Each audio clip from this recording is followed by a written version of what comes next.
আসসালামু আলাইকুম, কেমন আছো সবাই? আলহামদুলিল্লাহ সবাই ভালো আছো আর আমরাও ভালো আছি।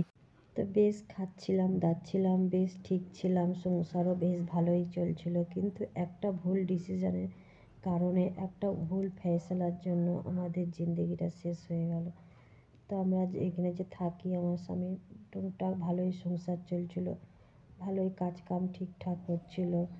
তো এক বন্ধু, তো এখানে ঘর ভাড়ায়, প্রথমে আমরা ঘর ভাড়ায় থাকতাম। তো একটা বন্ধু বলল, তোমরা এই ঘর ভাড়ায় থাকছো, 3,500 টাকা ঘর ভাড়া দাও, তো এরম এরম লোনে ঘরটা নাও, দেখো তোমাদের মানে ব্যাংকে তাহলে পয়সাটাও জমা হবে আর ঘরটা তোমাদেরও নিজের হয়ে যাবে।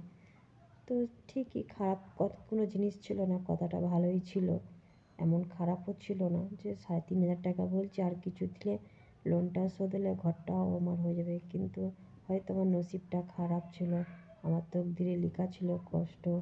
হ্যাঁ, তো ঘরটা নিয়ে আর যখন নিলাম, বাস সেই থেকে আমার জিন্দগিতে সব কিছু শেষ হয়ে গেল, মানে উথল পাতাল হয়ে গেল আমার জিন্দগি। এই ঘরের নিচে খাচ্ছি পড়ছি ঘুরছি বেড়াচ্ছি, কিন্তু সুখ নেই, শান্তি নেই, সব সময় চিন্তা চিন্তা।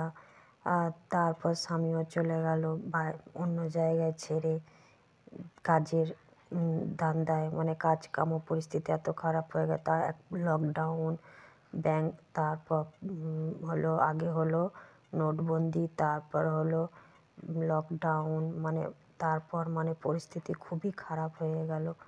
আর মানে এতটাই পরিস্থিতি খারাপ হয়ে দিন আনা দিন খাওয়া মানে হয়ে গেল।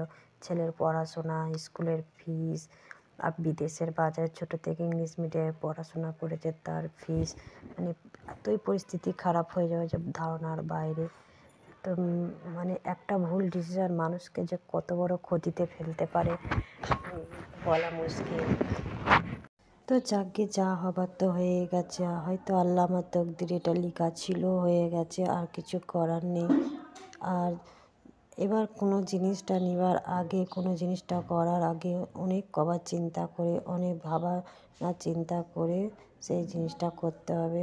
হট করে কোনো জিনিসটা মানে এরমভাবে আর ডিসিশান নেওয়া যাবে না, অনেক চিন্তাধারা করেই তবে জিনিসটা করতে হবে। এই শিক্ষাটা মিলে গেল। তো যাকে আল্লাহ হয়তো আমার নসিবে রেখেছিল কিছু, ভালো মন্দ যাই হোক।